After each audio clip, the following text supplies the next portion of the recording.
Querido Senhor, Tu és maravilhoso para nós, Senhor. E sentimos a Tua presença em nosso meio, Pai. E isso nos enche de alegria, Pai. Eu lembro a expressão de Pedro lá no Monte da Transfiguração. Ele disse: bom é estarmos aqui. E podemos dizer o mesmo: bom é estarmos aqui. É estar em um lugar onde podemos sentir o frio natural em nossos corpos físicos, mas o calor da presença viva do Senhor Jesus Cristo a queimar nossas almas. Pai bendito, na Tua inteira dependência, Senhor, eu me coloco agora. E eu peço que o Senhor use minhas palavras, ó Deus, como um instrumento, como uma ferramenta, para trazer, Senhor, uma palavra de vida, de ânimo, uma palavra que produza fé, fé de arrebatamento. Estamos aqui, Senhor, porque sabemos que tem chegado o tempo de trocarmos de dimensão, sairmos desta e entrar naquela outra dimensão. Nunca em todo o transcorrer da história um povo viveu tal momento. É um momento glorioso, o momento quando veremos, ó Deus, aquela outra dimensão se abrir diante de nós, entre as 6 e 9 da manhã, porque foi o horário que o Espírito Santo desceu lá no Oriente, e o Evangelho tem vindo, e tem passado pelos continentes, e tem chegado aos confins da terra. E aqui no horário do Ocidente, entre 6 e 9, uma manhã dessas, ela será diferente para nós, Pai. Como será diferente? Sim, Senhor, ajuda-me, Senhor, a falar algo nessa noite que venha produzir fé, para alcançarmos um degrau a mais, nesta caminhada até chegarmos à perfeição. No nome de Jesus Cristo. Amém, Senhor. Amém. Vamos ler nossas Bíblias. Romanos, capítulo 12. Vamos ler o versículo 1 e o versículo 2. Rogo-vos, pois, irmãos, pela compaixão de Deus, que apresenteis os vossos corpos em sacrifício vivo, santo e agradável a Deus, que é o vosso culto racional. E não vos conformeis com este mundo, mas transformai-vos pela renovação do vosso entendimento, para que experimenteis qual seja a boa, agradável e perfeita vontade de Deus. Amém. Podem se assentar. Eu quero falar nessa noite um pouquinho baseado no título ou no tema: não vos conformeis com este mundo. A palavra conformar-se quer dizer acomodar-se, quer dizer aceitar. Então não vos acomodem nesse mundo, é o que a palavra está dizendo. Não aceitem a vida desse mundo, é o que a palavra está dizendo. Conformar quer dizer ainda concordar com a situação, é dizer, está bom assim. Paulo está dizendo: irmãos, rogo-vos, além de um pedido, um clamor, um rogo, que não vos conformeis com este mundo, mas transformai-vos pela renovação do vosso entendimento.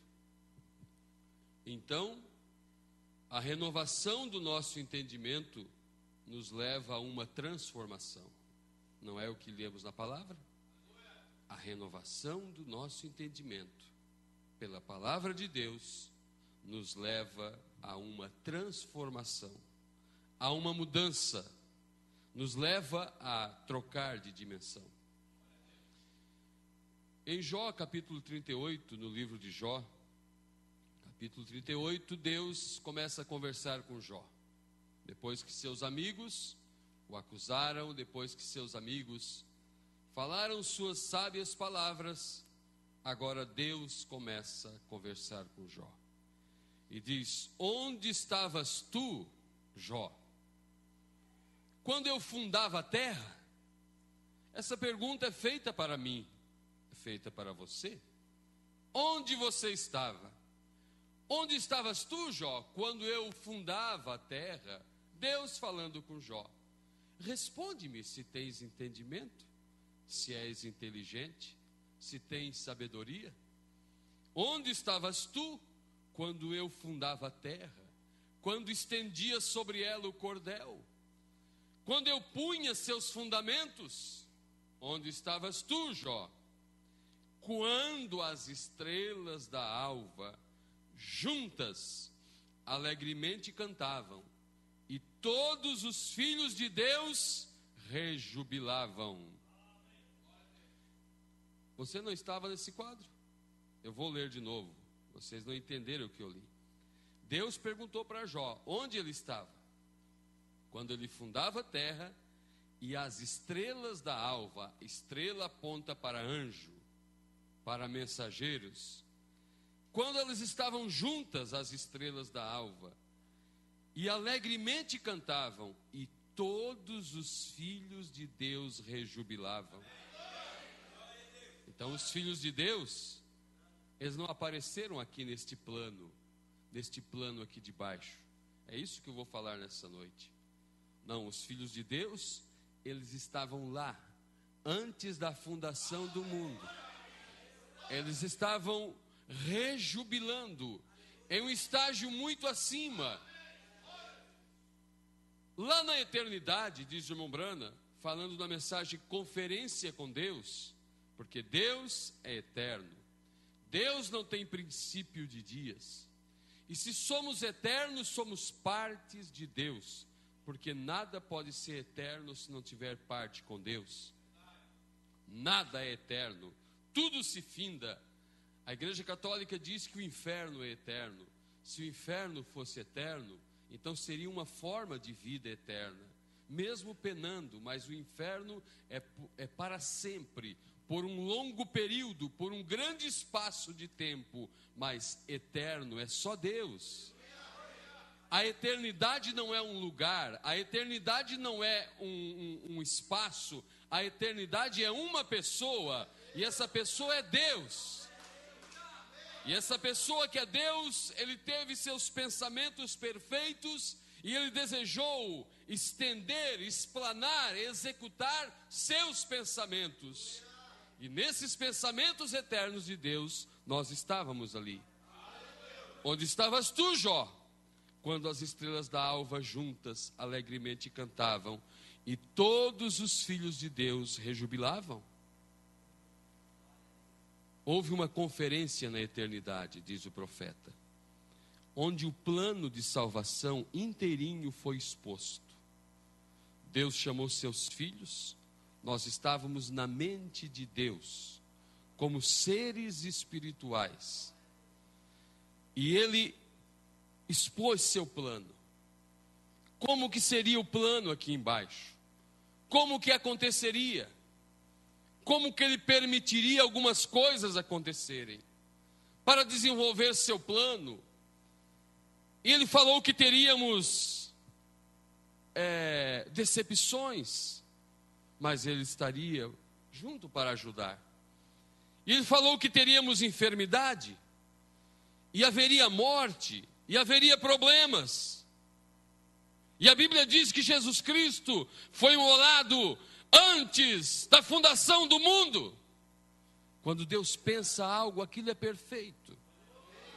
E quando Deus expôs seu plano, quando o engenheiro, ele tira seu plano de sua mente e ele põe ali no papel, na planta, então alguém faz uma maquete, aquilo para ele já está executado.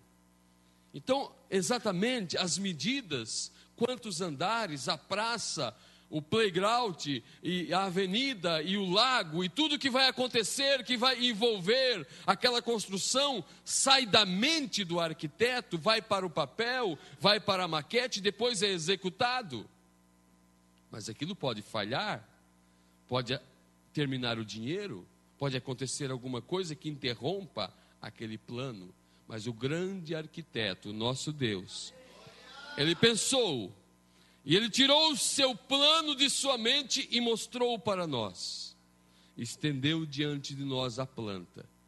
E ele mostrou que nós viríamos aqui embaixo. E ele disse: Samuel, não que eu me chame Samuel lá, mas deixa eu usar assim. Você vai nascer no ano de 1967. Você vai nascer numa cidade chamada Criciúma. E você vai viver uma vida assim, e assim. E em determinada altura da tua vida, vai acontecer isso, vai acontecer aquilo. E na vida de cada um de nós, há decepções, há enfermidades. Alguns a morte atinge prematuramente, mas Deus mostrou o plano para você, bem jovem, você iria perder sua mãe, e mostrou seu plano para você, e mostrou para você, e os filhos de Deus ouviram o plano. Vocês estão dispostos a fazer parte desse plano? E nós dissemos: sim, eu estou disposto a fazer parte desse plano. Só tem uma coisa: vocês não vão se lembrar desta reunião, vocês não vão se lembrar desta conferência. E ele nos tirou a mente, e nós viemos aqui para baixo sofrendo amnésia, sem saber essas coisas, mas através da palavra, Ele vai nos dando compreensão, Ele vai nos dando entendimento para caminharmos. Então Ele nos deu a fé, para que através da fé nós caminhemos. A fé é o firme fundamento das coisas que não se vê, a prova das coisas que se esperam. Sem fé é impossível agradar a Deus. Não caminhemos por vista, nós caminhamos por fé. Guerreiros da fé. Aleluia. Agora, estamos aqui. Jesus Cristo, quando esteve aqui, Ele sabia de todas as coisas. Por isso Ele pôde dizer: glorifica-me outra vez, ó Pai, com aquela glória que eu tinha contigo antes da fundação do mundo.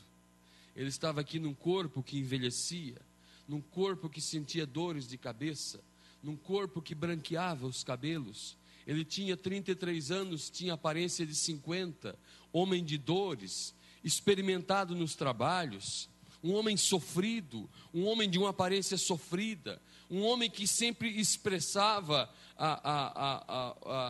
a emoção em choro, em lágrimas. Por isso diziam: é Jeremias, porque ele era muito dado ao choro, ao pranto, um homem que sofreu todas as provas. Mas Jesus, ele veio do pensamento de Deus para a teofania, e da teofania ele veio para o corpo de carne. Jesus andava aqui sabendo de todas as coisas. Agora nós viemos direto do pensamento de Deus para este corpo de carne. Nós contornamos nossa teofania. A teofania, aquele corpo que não envelhece, aquele corpo que não sofre, aquele que nunca morre, a parte positiva nossa. Nós contornamos, passamos direto por nossa teofania e viemos para um corpo de morte, para um corpo que sofre os impactos da vida. Agora, quando chegamos aqui, nós nos acostumamos com esta vida. E a palavra começa a nos dizer: não vos conformeis com este mundo. E alguns pensam que a vida é só isso aqui. Isso aqui não é nada. Você pega a pessoa mais rica da face da terra atualmente. Pegue um homem rico, ele com seus 70 anos, 80 anos, e com toda a saúde, com todo o recurso que até mesmo sua riqueza lhe favoreceu. Pegue uma foto dele de 20 anos, quando ele tinha 18, 20 anos, e compare com aquele homem. Irmãos, esse corpo é uma prisão. Isso aqui é uma cela, onde estamos trancafiados. Todo ser humano não consegue fugir daqui, não consegue sair daqui. E por mais dinheiro que ele tenha, por mais recurso que ele tenha, a velhice lhe apanha. Por mais que ele corra, por mais que ele tenha vigor, por mais que ele tenha saúde, a velhice, a morte lhe agarra o calcanhar. Mas nós achamos uma maneira de sair daqui, através da renovação do nosso entendimento. Porque aqui tudo se finda, aqui tudo passa.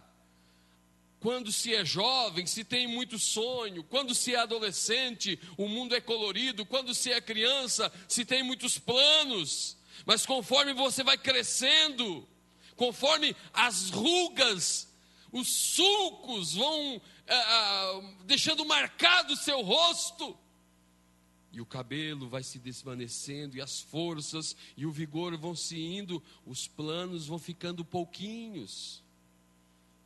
Já não há mais planos. Alguns planos é somente pagar o INSS para receber aquele salarão que eles pagam. Que vida é essa?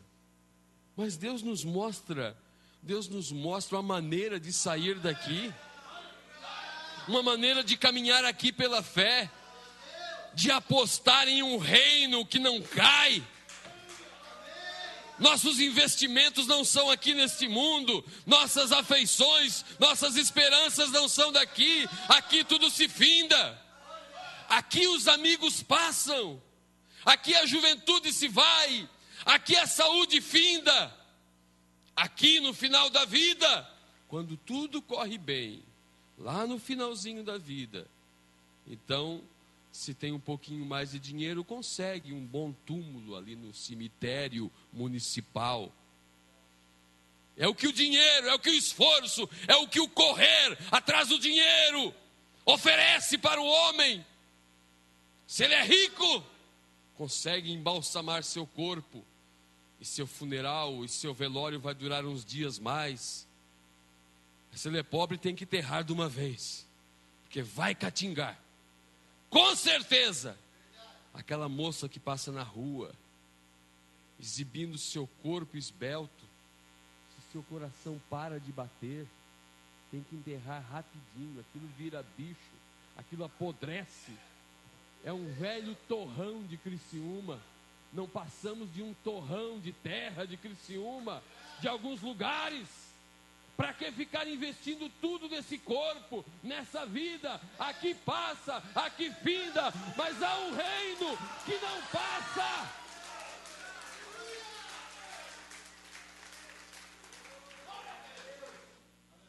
Que coisa! Não vos conformeis com este mundo. Qual é o sonho? É ter uma grande casa? Consegue-se a grande casa. Entra-se para dentro da grande casa, os problemas continuam, porque essa vida é problemática. O meu sonho era ter um carro assim, assim, assim. Lute, se esforce, esfole tuas mãos. Não venha no culto para trabalhar mais, para fazer hora extra, para conseguir comprar aquele carro. Em um mês, o carro ficou obsoleto, porque já saiu um melhor que aquele. Nada satisfaz aqui nesse mundo. Disse Mombrana, mostre-me um homem que ganhou 1 milhão, ele vai querer o segundo milhão. Ele não vai se contentar com 1 milhão. Nada satisfaz aqui nessa vida. Mostre-me um homem que tome um drink para ter alguma alucinação e esquecer suas mágoas. Ele vai querer o segundo drink. Ele vai querer dormir com aquele álcool em sua mente, para esquecer. No outro dia ele vai querer beber novamente.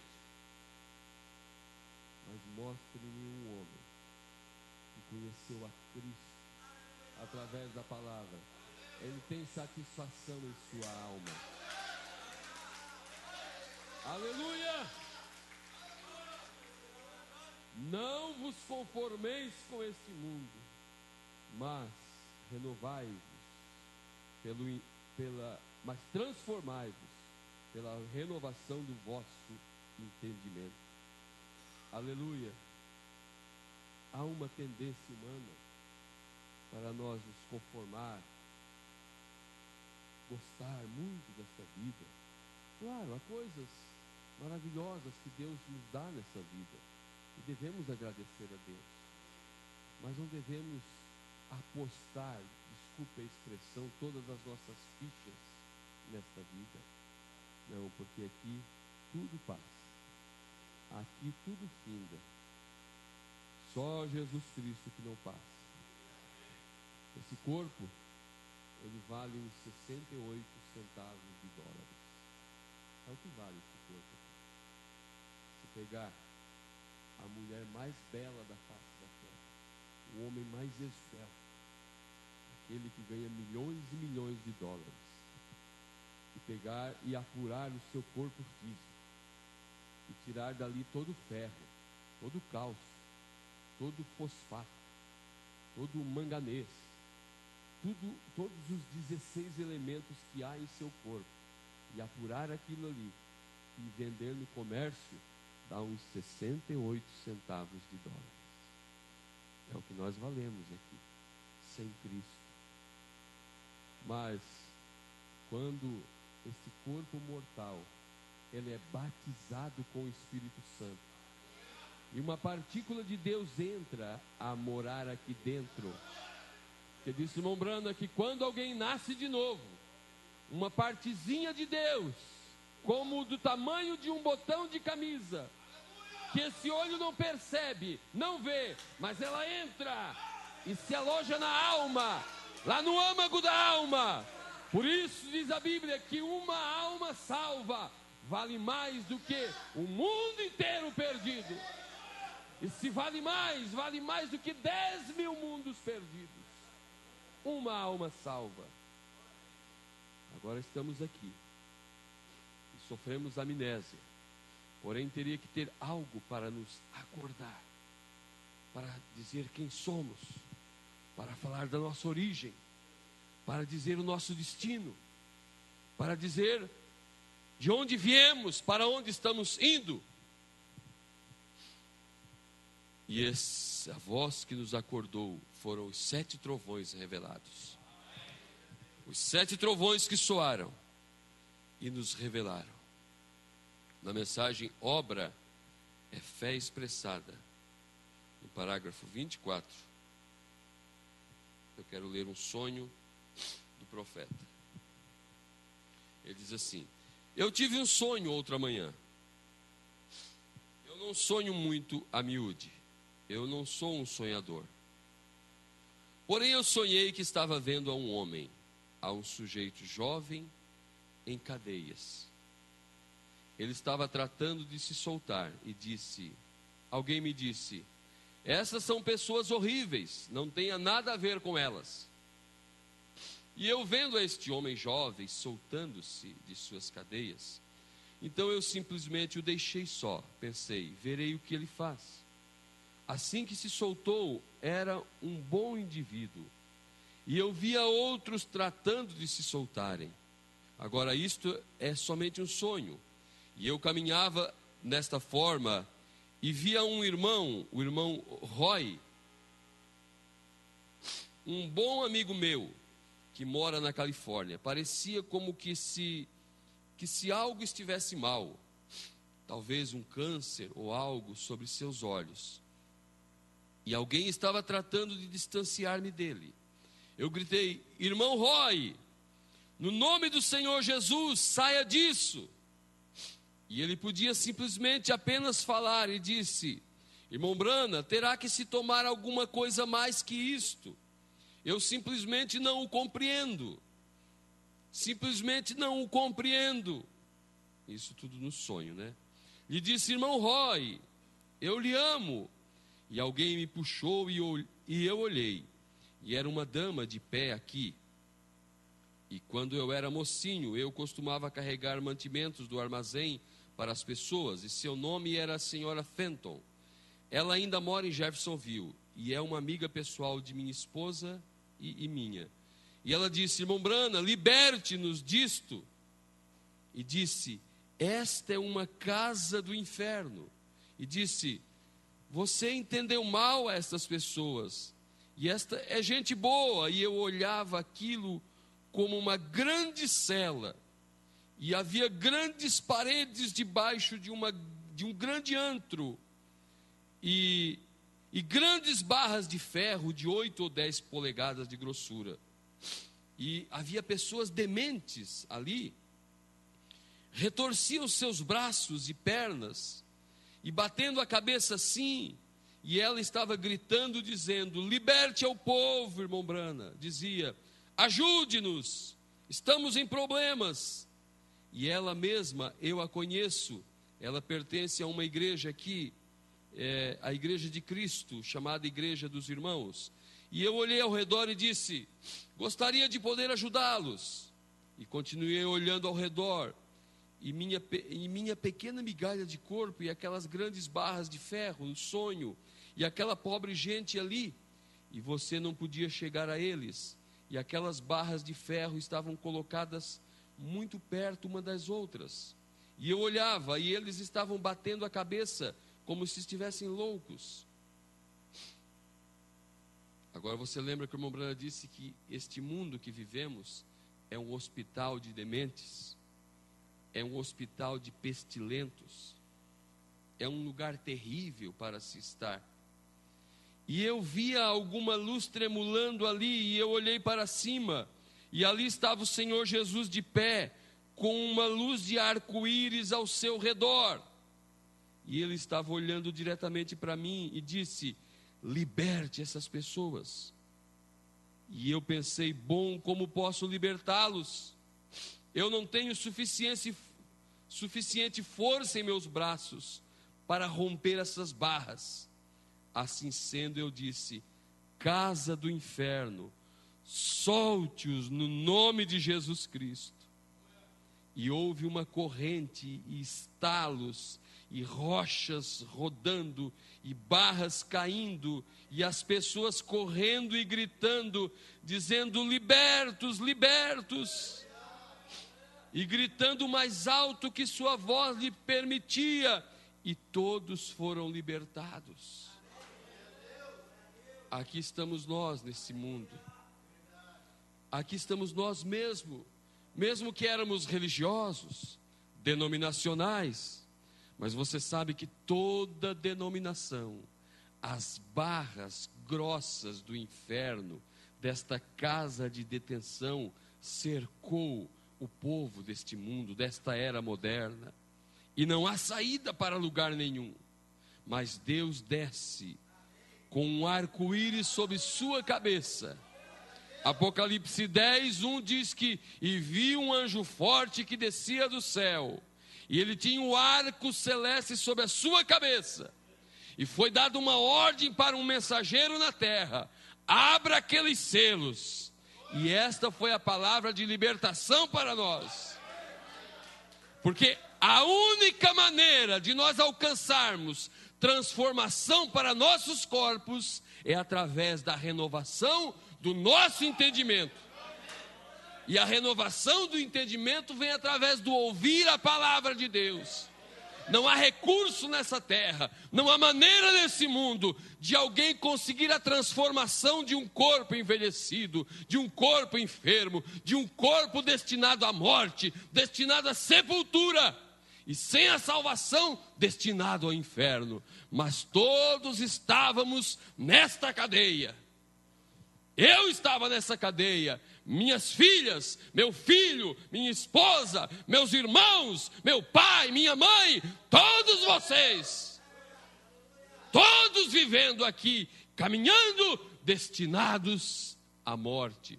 Porque o último animal, o último cavalo visto por João era o cavalo baio. E o que cavalgava sobre ele tinha por nome morte. E o inferno seguia. E o irmão Branham diz: todas as cores, as 3 cores que Satanás usou nos primeiros cavalos, o branco do engano na primeira era. Satanás, como um espírito do anticristo, cavalgou na primeira era, usando branco, o primeiro cavalo visto por João. O segundo cavalo foi o cavalo vermelho, quando houve a matança dos cristãos. O terceiro cavalo, o terceiro poder, cavalo, besta, ali é poder, foi o cavalo preto, quando ele vendeu cadeira de ouro no céu, indulgência, e fez o que fez para alcançar recurso, dinheiro e fortuna, através da igreja romana. Mas o quarto cavalo era um cavalo baio, um cavalo amarelo, pálido de morte, a mistura do branco, do vermelho e do preto. E agora foi identificado o nome do cavaleiro montado sobre o quarto cavalo. O tempo que nós vivemos, e o animal que identificou o cavaleiro chamado morte, foi o quarto animal, visto por João. O primeiro animal foi um leão, o segundo animal, o boi, o terceiro animal, um homem, porque a primeira igreja foi tipificada no leão, a igreja poderosa, a igreja de Paulo, a igreja primitiva. Amém? Os irmãos que morreram através da espada, através da morte, quando Satanás montou no cavalo vermelho, eles foram tipificados no boi, porque foram animais de sacrifício. O segundo animal, o segundo cavalo foi o cavalo vermelho, correto? E os irmãos foram tipificados no boi, um animal de sacrifício. O terceiro cavalo foi o cavalo preto, no tempo das indulgências, no tempo da vendilhança de amuletos e missas e a doutrina do purgatório e tudo quanto é coisa que foi comercializada. E os cristãos foram tipificados no animal com o rosto de homem. Aparece Martinho Lutero, a inteligência do homem, o justo viverá da fé. Aparece João Wesley, aparece Calvino, Knox, Spurgeon e tantos homens que Deus levantara para fazer frente ao terceiro cavalo, o cavalo preto. Mas o quarto cavalo, o cavalo pálido, o cavalo baio, a mistura das 3 cores. O quarto animal foi semelhante a uma águia voando, um profeta na terra. E ele identificou o nome do cavaleiro e tinha por nome morte. E o inferno seguia. Há um concílio ecumênico sendo formado. E o nosso país é o maior país católico da face da terra. E também é o maior país evangélico da face da terra. E todas as atenções de Satanás está voltado para a nossa nação.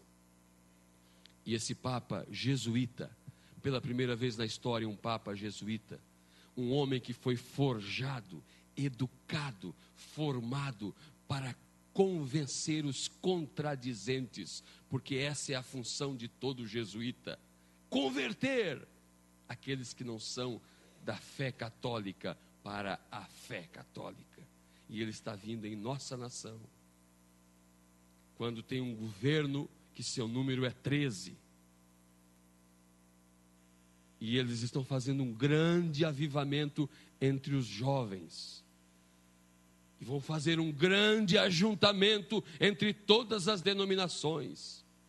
E vão deixar denominacionais boquiabertos com o grande avivamento e com a grande revolução que eles farão no meio da juventude.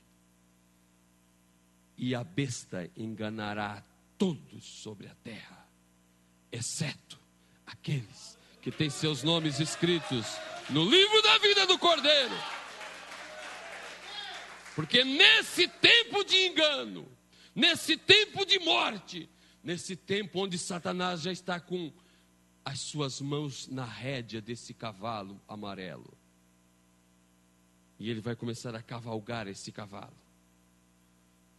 Mas antes que a besta tome todo o poder, a noiva é tirada da terra. Porque antes que Satanás se encarnasse num homem para ser a besta, Deus se adiantou. Deus dá um passo. Ele desce em Apocalipse 10. E ele desce à terra na unção da manifestação do Filho do Homem. Aleluia, ele põe um pé no mar e um pé na terra, porque na terra há uma besta que se levantou da terra. E no mar há uma besta que se levanta do mar. E ele subjuga esses dois poderes e liberta um povo da morte, do cativeiro, do inferno, da sepultura. Aleluia! Lá no Gênesis, o sétimo depois de Adão foi Enoque. Aí está a veracidade da doutrina pregada pelo profeta sobre a semente da serpente. Se você colocar Caim como filho de Adão, Enoque nunca é o sétimo. Ele aparece como oitavo. Mas Caim não era filho de Adão. Ele era filho da serpente com Eva. Por isso, na genealogia de Adão, Enoque é o sétimo. Aleluia. E a Bíblia diz, e viveu Enoque 325 anos. E caminhou Enoque com Deus. Como que Enoque caminhava com Deus? Não era Deus em um corpo físico. Deus não tinha ainda um corpo físico. Ele era um Deus teofania. Mas Enoque caminhava com Deus ao lado da palavra. E Enoque caminhou com Deus. E caminhou com Deus. E caminhou com Deus. E um dia diz o profeta que Enoque saiu de casa. Deu um beijo em seus filhos. Se despediu de sua família. Deu um beijo de despedida em sua esposa. E saiu a caminhar com Deus. E diz a Bíblia que Enoque caminhou com Deus e Deus o trasladara. Deus para si o tomou, visto que antes da sua transladação alcançara testemunho de que agradara a Deus. Houve uma coisa em Enoque que agradou a Deus. E sabe o que a Bíblia diz? Que é impossível agradar a Deus? Sem fé. É impossível agradar a Deus. A pessoa pode jejuar todos os dias. A pessoa pode viver com o rosto no pó todos os dias. A pessoa pode dar toda a fortuna dele, se ele tem, para sustento dos pobres, ou para alguma causa, ou para benefício de alguma obra missionária em algum lugar. A pessoa pode ser um maior dizimista da face da terra. Pode fazer tudo.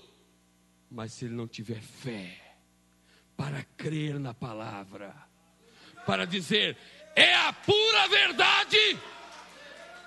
Sem fé é impossível agradar a Deus. Por isso, aumenta a nossa fé, Senhor. Fé é revelação. Sem revelação, sem fé, é impossível agradar a Deus. E Enoque caminhou com Deus, e Deus mostrava seus mistérios para Enoque. E Enoque alcançou o testemunho de que agradara a Deus, porque não era um homem que caminhava pelos sentidos humanos, mas caminhava pela fé. Mas Enoque, aquele grande homem do passado, aquele grande homem, ele foi trasladado. Ele foi o 7º depois de Adão. Nós somos o 7º depois do 2º Adão, Jesus Cristo. A 7ª era da igreja, o 7º povo. E nesse 7º povo é chamado para caminhar com Deus. Caminhar onde? Caminhar com Deus fora das eras. Caminhar com Deus na revelação. Caminhar com Deus debaixo do trovejar dos 7 trovões. Caminhar com Deus na mensagem do dia. Sai dela, povo meu. Nós ouvimos essa voz, nós saímos fora. Há um povo que foi liberto desta cela de morte. Porque Laodiceia é morte, este mundo é morte, aqui tudo é morte. As cidades fortificadas, as cidades belas, todas apontam para a morte, porque nelas há hospitais, há polícia, há orfanatos, há asilos, há manicômios, há cemitérios. Mas nós conhecemos uma cidade cujo artífice e construtor é Deus, é o Rei Teofania Jesus. O Rei Teofania, ele esteve aqui em um corpo que puderam dar uma lançada e traspassá-lo, mas aquele corpo não ficou na sepultura. Aleluia! Aquele corpo foi tirado da sepultura. Há um Rei Teofania, na casa de meu pai há muitas moradas, disse Jesus. Moradas são corpos. Na casa de meu pai há muitos corpos, há muitas mansões. Eu tenho uma casa do outro lado, não é uma casa com cômodos de parede. Um ser sobrenatural não precisa de uma casa com telhado do outro lado. O que eu preciso é da minha teofania. A minha teofania que não adoece. A minha teofania que não precisa aguardar a hora no médico. A minha teofania que não precisa tomar medicamento. A minha teofania que nunca vai participar de um funeral. Nunca vai chorar, nunca vai ter uma despedida, uma decepção. A minha teofania. Aleluia! Não vos conformeis com este mundo, mas renovai-vos pelo entendimento. Aleluia! A nossa teofania, nesse tempo, quando a morte está imperando sobre a terra, quando o concílio ecumênico vai começar a apertar, irmãos, não pense que esses movimentos são à toa. Não pense que esses distúrbios em nossa nação, principalmente entre os jovens, isso é acaso. Isso não é acaso. Isso abriu portas para o homem que tem as respostas para o mundo trilhar facilmente. E ele está chegando ou já chegou, não sei. Não falo da pessoa em si. Falo do ministério que ele carrega. Quando falamos da manifestação do Filho do Homem, não falamos da pessoa em si. Falamos do ministério que ele exerceu. Quando falamos que somos Jesus Cristo mais uma vez na terra, não falo da pessoa em si. A pessoa em si é fraca, falida, destinada à morte. Mas o poderoso, o anjo forte, desceu. Aleluia! E também, por um outro prisma, pôs o seu pé sobre a terra e sobre o mar. Nosso corpo é terra, porque tem os 16 elementos, e é água, porque é composto de água. Ele veio e pôs seu pé, e se encarnou, e ele se escondeu, primeiramente no 7º mensageiro, e trilhou sozinho esse caminho.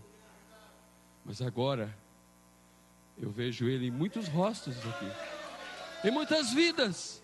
O poderoso que desceu para nos dar libertação. Satanás, lá no jardim do Éden, ele fez uma intervenção.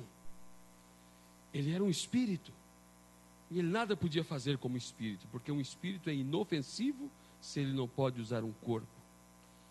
E ele lá no Éden, ele usou um corpo, o corpo da serpente, o animal entre o chimpanzé e o homem, que andava ereto, que conversava, que tinha raciocínio, que podia fazer perguntas e exigir respostas.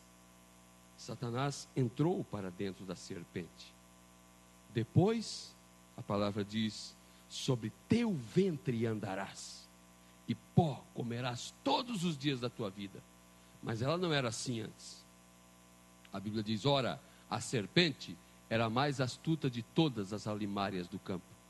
E esta perguntou a Eva. O que foi que Deus disse? Era o elo perdido que a ciência procura achar. Era um animal que tinha intelecto.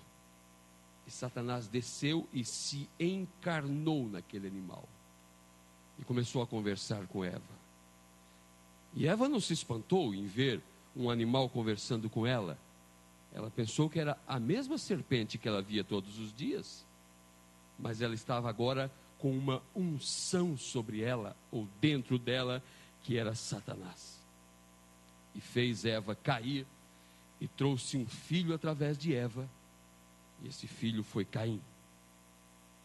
E através daquilo veio todo o hospital que existe, veio toda a morte que existe, todo o cemitério que existe, toda a tristeza que existe, toda criança defeituosa que existe, toda lágrima que rola, toda decepção, toda injustiça veio através daquela intervenção. Agora, quando Satanás está tomando conta da terra, e ele está aglutinando forças para dar um grande baque na humanidade, antes disso, Deus desce.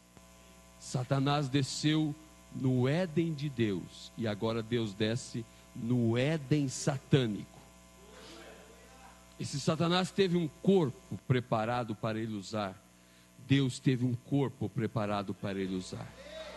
Ele cuidou desde sua infância: nunca fumes, nunca beba, nunca corrompa teu corpo, há uma obra para fazeres quando fores mais velho. E Deus entra neste ser, para quê? Para efetuar a redenção, para abrir os selos, para mostrar para nós um caminho de escape. Aleluia! Por isso, todas as coisas estão debaixo de nossos pés. Por isso, não vos conformeis com este mundo. Pelos olhos da fé, já vimos cinza em todos os lugares. Em todos os lugares. Mas disse o profeta: antes que caia a primeira bomba, nós saímos daqui.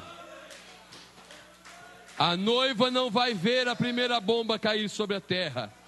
Na terceira guerra mundial, o terceiro ai da Bíblia, a noiva não verá isso. Ela será raptada, ela será arrebatada, mudada no momento, ela será transformada. Por isso, não vos conformeis com este mundo. Mantenha a tua cabeça levantada, irmão. Mantenha a tua cabeça levantada, irmã. Deus permite que coisas acontecem, coisas desagradáveis acontecem em nossa vida aqui, para nosso benefício. Você não conhece nada de Deus. Nós vimos por uma frestinha, míseros mortais. Mas Deus vê o plano inteiro. Ele sabe o que é melhor para mim e para você. Você crê que Ele é curador? Mas se você está enfermo e Ele não te cura, continue crendo que Ele é curador. Ele tem um propósito por detrás disso. Você crê que Ele resolve todos os seus problemas? Mas se alguns não foram resolvidos ainda, diz: Senhor, dá-me força para lutar contra essa maré forte. Dá-me ânimo para continuar remando, Senhor. Está ficando difícil, Senhor. Ele nunca te abandonará. na hora da crise, na hora da dor, na hora da decepção, na hora da prova, Ele está ali do lado. Sinto-me animado em contar aquela história que o poeta descreveu, que a vida do homem era mostrado em seus passos marcados pela praia, na senda da vida caminhando. Começou com os pequeninos pés de uma criança aprendendo a andar. Ele viu seus pezinhos e lembrou quando era um garotinho, cheio de vida. A vida era colorida, os planos. Mas de repente se torna um adolescente e viu seus pés marcados na areia, na senda da vida. Viu quando se tornou jovem, quando se tornou um homem, e viu suas marcas. Mas viu quando em sua vida uma grande prova veio. E desde que ele era criança, havia 2 marcas de pés ao seu lado. Aquelas marcas eram de Cristo. E ele estava vendo: obrigado, Senhor, por estar comigo quando era uma criança. Quando aquele carro freou naquela curva, o Senhor estava lá. Obrigado quando aquela enfermidade veio, o Senhor estava lá. E ele foi agradecendo a Deus, foi agradecendo a Deus. E ali estavam os 2 pés, nos rastros na areia, Jesus Cristo ao seu lado. Mas em determinada altura de sua vida, ficou só uma marca na areia, profunda. Ele disse: Senhor, eu lembro desta data. Foi quando aquele médico falou aquilo para mim. Foi quando chegou aquela notícia em minha casa. Foi quando eu fui abandonado. Foi quando eu perdi aquele ente querido. Foi quando tudo ruiu. Foi quando o meu lar... Ou pense o que você imaginar. Por que que o Senhor me deixou sozinho? Eu vejo meus passos somente. Então uma voz lhe disse: não são teus passos, são os meus passos. Eu te carregava em meus braços. Então, Senhor, carregue-me em teus braços, Senhor. Deixa-me descansar nos braços do Senhor Jesus. Se vier problemas, Ele já venceu, irmã Maiara. Se vier a luta, Ele já venceu. Se vier a morte, ô Paulo, com seu pescoço sob o cepo, o pálido Paulo, o fraco Paulo, 20 anos preso. 20 anos.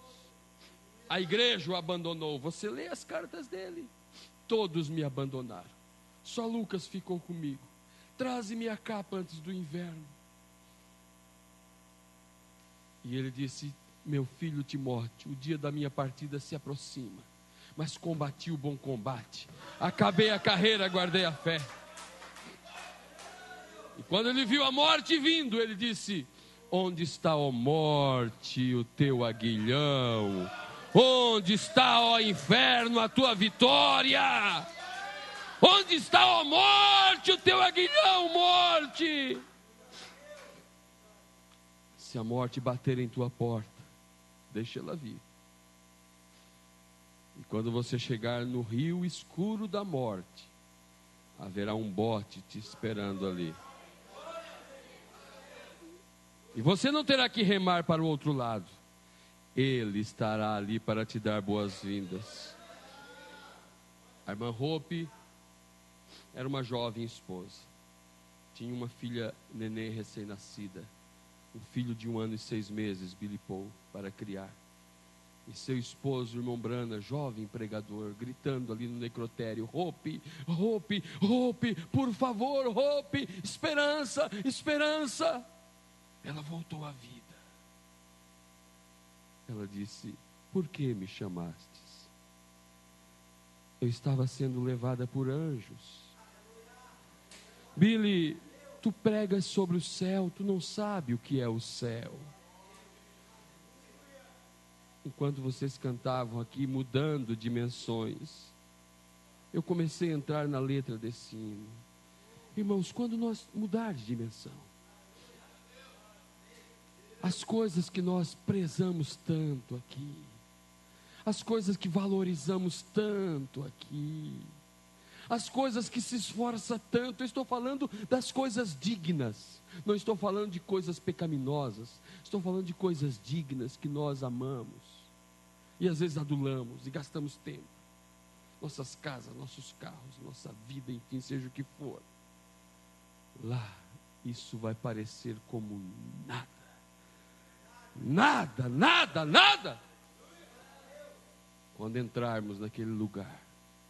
Um a um entraremos ali.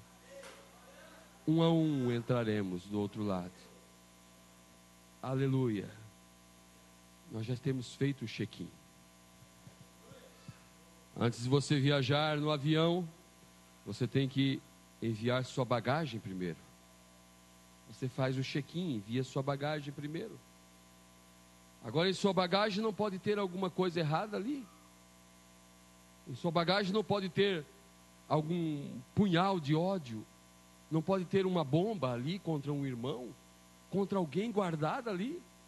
Você primeiro vai fazer o check-in, você tem sua passagem na mão, ela está aí marcada com o sangue de Cristo, então temos a passagem, então você entra por um corredor, todos lhe dão boas-vindas, pode entrar, Senhor, pode entrar, o voo já vai partir, já fizemos o check-in, já estamos de viagem, estamos saindo daqui, aleluia, vamos cantar, trocando dimensões, estamos indo para o nosso lar, estamos indo para a nossa casa, não vos conformeis com este mundo, não empregue todo o teu investimento, toda a força, toda teu labor, nas coisas que são de cima, e Deus te dará as necessárias aqui desta vida.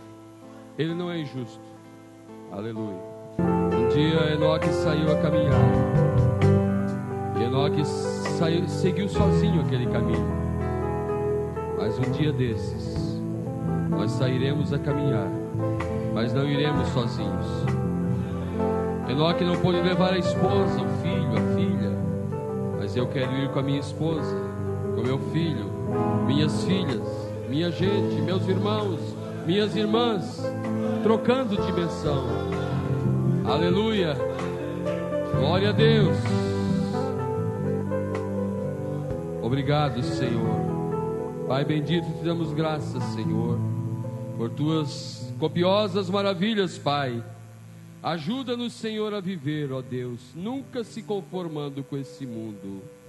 Ajuda-nos, Senhor, a viver pela fé a cada dia, Pai.